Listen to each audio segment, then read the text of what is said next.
महेश्वरी पाठशाला में आपका स्वागत है। अब हम पढ़ रहे हैं इलस्ट्रेशन नंबर 6। चल बेटा। April 1st, cash in hand 1200 rupees, in overdraft at bank 15,000 rupees. ठीक है, देख बेटा, हम सबसे पहले अप्रैल 1 की एंट्री उसने हमें बताया टू बैलेंस बीडी। कितना बताया बेटे? 1200। और उसने बोला कैश में 1200 और ओवरड्राफ्ट बैलेंस बोला बैंक का। तो क्या करेंगे यहाँ पे? By balance BD. कितना बेटे? 15,000. 15,000 राइट। ठीक है, कौन सी डेट थी? April 1st. अप्रैल 1।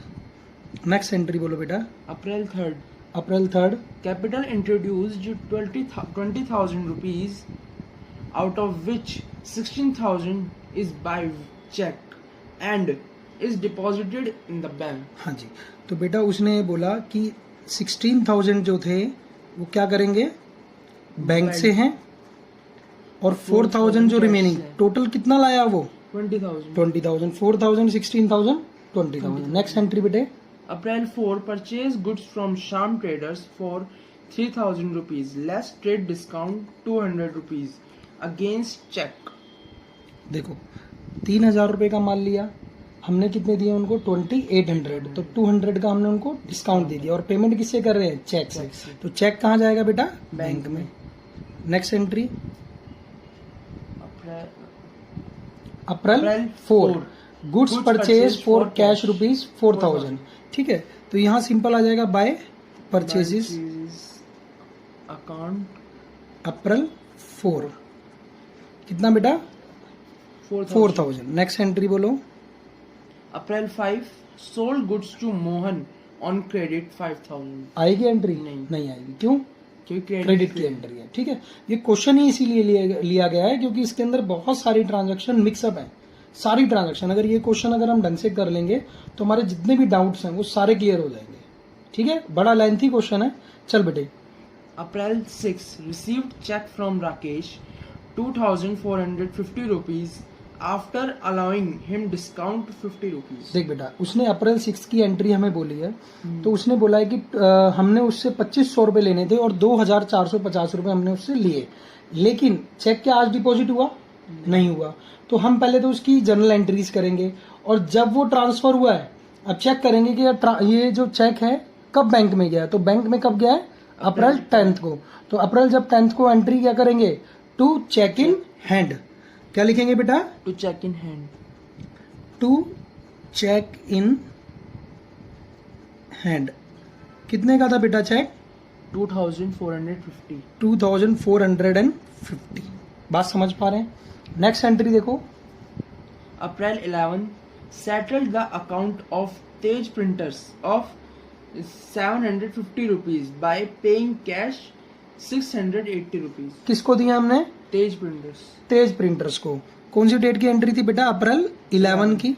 तो क्या लिखेंगे? बाय तेज Printers. तेज प्रिंटर था कि और कोई था? नहीं, तेज प्रिंटर्स। देखो, हमने उसको देने कितने थे बेटा? 750, लेकिन हमने उसको दिए कितने? 680। तो जो अमाउंट हमने पेड किया है कैश में वो लिख देंगे। नेक्स्ट बोलो बेटे।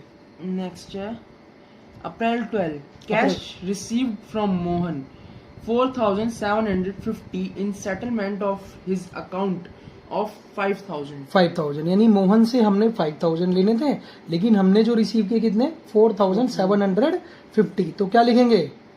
टू मोहन। बेटा डेट बताओ एक बार दोबारा। April 12. अप्रैल 12 की एंट्री 4,750। करेक्ट। नेक्स्ट बोलो। April 16, received 1,000 rupees from Param, whose account of 2,000 rupees was written off as bad debts earlier. बेटा देखो, मैंने कई बार एंट्री बताई है कि 2,000 रुपए हमने माना था कि वो डूब गए, लेकिन वो आज रिसीव हो गए। तो जब रिसीव हो गए तो क्या लिखेंगे? टू बैड डेब्ट्स रिकवर्ड, यानी डूबा हुआ पैसा हमारे पास वापस आ गया। तो ले लो ना। कितना मिला है? 1,000। डेट क्या थी बेटे? April 16. अप्रैल 16। नेक्स्ट बोलो। April 17, April 17, received from Murli on behalf of Manohar 200 rupees. 200 rupees अप्रैल 17। तो क्या लिखेंगे? टू To मनोहर। कितना है? 200 rupees. 200 रुपीज। नेक्स्ट बोलो। April 19 received a check for 800 from Mukesh, which was endorsed to Nitin. Endorse to Nitin. बेटा endorse का मतलब क्या होता है? कोई चेक हमें मिला, ठीक है, और हमने वो किसी और को दे दिया। यानी मैंने आपसे कोई चेक लिया, बैंक में तो मैंने भेजा ही नहीं, तो बैंक में कहाँ आएगा इस एंट्री में? मैंने क्या किया? वही सेम अमाउंट का अमाउंट मैंने किसी और को दे दिया, तो एंट्री तो हुई नहीं, इसलिए इसको छोड़ देंगे। सिर्फ जनरल एंट्री जरूर करेंगे जनरल प्रॉपर में, ठीक है। नेक्स्ट बोलो बेटा। April 20 sold old furniture for 700 rupees. Payment received in cash. In cash. देखो 700 रुपीज का फर्नीचर हमने बेच दिया, तो हमें क्या मिला? कैश। Cash. तो क्या लिखेंगे? To furniture. फर्नीचर। बेटा डेट बताते जाना एक बार। April 20 अप्रैल 20। नेक्स्ट बोलो। withdrawn from bank 3000 rupees. April 25 withdrawn from bank.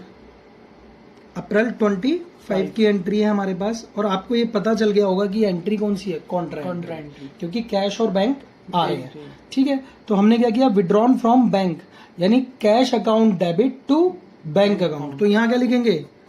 To bank Bank account. account और अमाउंट कहाँ जाएगा? cash में कितना अमाउंट है बेटे? 3000 rupees. 3000। कहाँ जाएगा? कैश में, बैंक में, ठीक है। और यहाँ लिखेंगे बेटा C विड्रॉ किया है। देखो गलती कर रहे हैं ना, देखो इसको दोबारा से सुधारेंगे। हमने क्या किया है? हमने पैसे निकाले पैसे निकाले। कहाँ से निकाले? बैंक से। बैंक से। तो हमने आपने तो बढ़वा दिए, तो हम क्या करेंगे? और cash इसको में- काटेंगे, क्योंकि बैंक से हमने निकाले हैं, तो कैश यहाँ क्या करेंगे?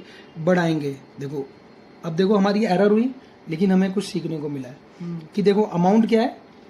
बैंक 3000 अपोजिट वाला। देख रहे हो नाम क्या और अमाउंट अपोजिट वाले में Opposite जाता है। अब दोबारा देख लेंगे यहाँ पे, क्योंकि कॉन्ट्रा एंट्री है अप्रैल 25। फिर क्या लिखेंगे? By cash account. क्या लिखेंगे? बाय कैश अकाउंट और अमाउंट कहाँ जाएगा? अब जाएगा अमाउंट बैंक में। बैंक में। बोलो हाँ। हाँ डाउट है कोई? नहीं। चल बेटा next. April 25 drew from bank for personal expense 1000 rupees and for income tax 500 rupees. हमने क्या किया बेटा? उसने क्या किया? विड्रॉ किया। तो यानी ये Drawings. क्या हो गई? Bye Drawing. ड्रॉइंग्स। टोटल मिला के अमाउंट कितना हो गया बेटा? बैंक से निकाला है, कैसे निकाला है? कुछ नहीं बता रखा, तो Cash. इसका मतलब उसने क्या निकाला है? Cash. कैश निकाला है। क्या निकाला है बेटा? ड्रू फ्रॉम बैंक लिखा है, आपने पढ़ा नहीं ध्यान से। Drew from Drew from bank. अगर कुछ नहीं बता रखा होता हम क्या लिखते हैं? Cash. कैश। अब बता दिया उसने Drew from bank for personal use, और जिसमें कि उसने 500 रुपीज इनकम टैक्स के भी दिए हैं पर्सनल एक्सपेंस के साथ साथ। तो देखो 1000 plus प्लस 500, तो इसका मतलब कितने हो गए? 1500। बोलो हाँ। हाँ.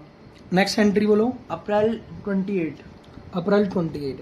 Sanjeev who earned 400 rupees became bankrupt bankrupt यानी दिवालिया हो गया। and paid 60 paise in a rupee. 60 पैसा इन ए रुपी, यानी 60 पैसा इन ए रुपी का मतलब क्या है? उसने हमें कितने दिए हैं? 60 paise हाँ 60 पैसा इन ए रुपी, यानी उससे लेने कितने थे बेटा हमने? 400 rupees. 400। देखो मैं यहाँ पर कैलकुलेशन कर रहा हूँ, 400 लेने थे, उसने बताया कि 60 पैसा इन ए रुपी, तो 60 पैसे ऊपर रखे। 1 रुपए में कितने पैसे? 100। तो ऐसे सॉल्व करेंगे, तो यानी 240 रुपीज हमें रिसीव हुए हैं। तो बेटा कैसे रिसीव हुए हैं? कैश में। कैश में किससे रिसीव हुए हैं? संजीव से. संजीव से। अप्रैल 28 की एंट्री है, तो क्या लिखेंगे? टू संजीव। संजीव. कितना है बेटा? 240 रुपीज। बोलो हाँ। हाँ. कोई डाउट लग रहा है तो बताइए। अप्रैल नेक्स्ट एंट्री बोलो आप। April 28 received repayment of a loan advance to Ram 3000 rupees and deposited out of it 2500 rupees into the bank. बेटे देख, अब इसके अंदर 2 एंट्री हैं। पहले तो रीपेमेंट, यानी received repayment of loan advance to Ram, यानी राम को हमने 3000 रुपीज एडवांस दिया था और उसने हमें पैसा दिया। तो पहले तो हम क्या ले लेंगे? कैश ले लेंगे। तो क्या लिखेंगे? क्या लिखेंगे बेटा? To To loan. loan. और कौन था बेटा, किससे लिए थे, ब्रैकेट में डाल के लिख सकते हैं, राम। कितने का था बेटा, 3000 रुपीज। 3000 रुपीज। पहले आप अपने पास ले लो, कौन सी डेट की थी एंट्री, अप्रैल 28। ये तो हमारी एंट्री हो गई। अब देखो एंड बोल दिया, तो एंड के बाद क्या हो गया, टेंस चेंज हो गया। तो हम क्या बोला उसने, 2500 रुपीज कहाँ डिपॉजिट कर दिया उसने, बैंक में। तो यहाँ क्या लिखेंगे, टू बैंक कैश अकाउंट। ने उसमें डिपॉजिट करे है ना, बैंक में हाँ, तो एंट्री क्या बनेगी, bank account debit to cash account. तो यहाँ ये काउंटर एंट्री बनेगी, हमें पता चल गया। ठीक है, टू कैश अकाउंट, एक second, to cash account. Amount कहाँ से, बैंक उसने बोला कि 3000 जो उससे रिसीव किए थे तो उसमें 25। चलें, अब यहाँ क्या लिखेंगे, अप्रैल 28 को एंट्री क्या लिखेंगे, by bank account, bank account. देखिए यहाँ फिर से कॉन्ट्रा, अमाउंट कहाँ से, कैश से। कैश। उसने यही तो बोला था कि आपने कैश कितना 2500 रुपीज बैंक में डिपॉजिट करा दो। तो हमने डिपॉजिट करा दिया, यहाँ पर बैंक बढ़ा लिया और यहाँ कैश कम कर लिया। डाउट है कोई, चल बेटा नेक्स्ट एंट्री बताओ। अप्रैल 30, इंटरेस्ट डेबिटेड बाय बैंक। हाँ जी, बैंक ने हमसे ब्याज ले लिया। अगर ये क्रेडिटेड लिखा होता यानी हमें मिला है, डेबिट मतलब गया है। तो देखो अप्रैल कौन सी है बेटा, 30, तो bye interest account, interest account. कितना इंटरेस्ट है बच्चे, 375। 375। एनी डाउट, चल बेटा लास्ट फाइनल एंट्री पढ़ो, क्या लिखा हुआ है। April 30, deposited with bank the balance after retaining 2000 rupees at office. हाँ देखो, उसने ये बोला है कि 2000 रुपीज जो है कैश के आप रख लो ऑफिस में, यानी कैश में कितने रख लो, 2000, यानी कैश का अमाउंट हमें क्या रखना है, बैलेंस शीट 2000। तो आप कुछ ना करके सबसे पहले अप्रैल 30 यहां लिख लेंगे, बाय बैलेंस CD 2000। ठीक है, 2000 रुपीज जो उसने बोला वैसा का वैसे ही चलेंगे। अब हम टोटल कर रहे हैं इसका,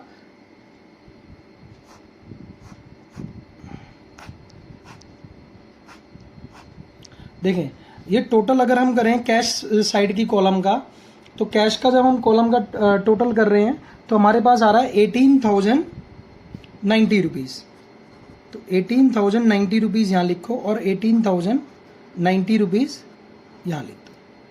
ठीक है, अब यहां पर उसने क्या बोला था बेटे कि जो बचा है वो कहां ट्रांसफर करना है, बैंक ट्रांसफर करना लोग, कहां पर, बैंक में, बैंक में। तो यहां क्या लिख देंगे, बाय बैंक अकाउंट, और अमाउंट यहां पर लिखेंगे जो हमने ट्रांसफर करना है। और इसकी भी क्या बनेगी बेटा, कॉन्ट्रा एंट्री बनेगी अप्रैल 30 की। ठीक है, तो जब मैंने इसको टोटल किया तो जो डिफरेंस आ रहा है वो आ रहा है 8,910 रुपीज, 8,910 रुपीज। क्लियर। अब उसने, अब मैंने आपको दोबारा बताया कि इसकी क्या होगी बेटा, कॉन्ट्रा एंट्री। तो यहां क्या लिखेंगे, to cash account, to cash account. तो जो अमाउंट यहां पर है वो सेम यही आएगा, कहां पर, बैंक में। उसने यही तो बोला था कि बैंक में डिपॉजिट करा दें, तो हमने बैंक में डिपॉजिट करा दिया, तो अप्रैल 30। ठीक है, अब इसका टोटल करेंगे तो इसका टोटल आया 29,860, 29,860, और इसका टोटल आया 29,000, ये भी सेम आएगा। ठीक है, अब क्या करेंगे, इस अमाउंट में से ये जो बैंक का कॉलम हम देख रहे हैं इसमें से ये जो आइटम्स थे वो सारे के सारे लेस किए जाएंगे। तो लेस करने के बाद आ रहा है 7,185, 7,185। ये क्या हो गए, बैलेंस सीडी। अब बैलेंस सीडी क्या बनेंगे बेटा, फर्स्ट मई के लिए हम देखेंगे यहां पर, फर्स्ट में 2000 रुपीज इन कैश, क्या लिखेंगे, टू बैलेंस BD। कितना बेटा, यही वाले 2000 और 7,185। क्या अब ओवरड्राफ्ट है, नहीं ये ओवरड्राफ्ट नहीं है, ये बैलेंसिंग है। ठीक है, बात समझ रहे हैं। और देखिए क्वेश्चन टैली करने का तरीका क्या है, क्वेश्चन टैली देखो, हमारे दोनों के दोनों आंसर मिल गए यहाँ पर, बढ़िया से मिल रहे हैं, छोड़ देंगे।